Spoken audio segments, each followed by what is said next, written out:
气候变迁因引发伫咧年初时阵有三托啊，按算2024年开始想碳费，不过环保团体认为，这碳费限定专款专用，无啥人检量的条件。再去到22个民间团体做伙成立碳税联盟，就学者指出讲，咱国内的碳费有犹太费率，搁互这个排放源申请补助，可能无法度拄掉后面的碳边境税。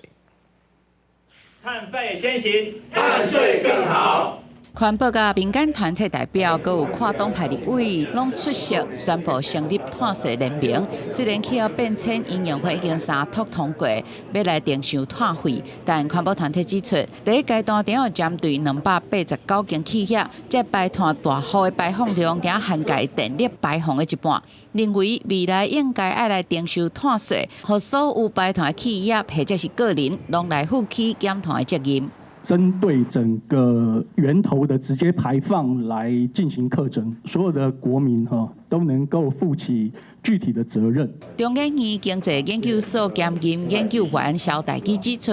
征收碳税除了以价质量，嘛应该成立气候基金，用利用碳税，人民阁有调适的研发，呼吁这一代唔通甲碳税留互子孙。伊更加指出，气候法当中的碳费，阁有油气类的废物税规定。 恐惊无法度互台湾出口后面的产品来抵减后面碳边境税死变。因为我们的气候变迁因应法里面对于碳费的制度呢，有这个优惠的费率，那又可以让这个排放源呢事业来申请补助，它必须要是实际上的支出才可以。 台大风险社会政策研究中心主任周桂田认为，目前征收碳费是政治妥协的结果，会当讲是暂时做回过渡的政策。若讲要兼顾产业甲社会公平，碳税立法应该成为后一步目标。记者林俊伟、陈昌伟台北报道。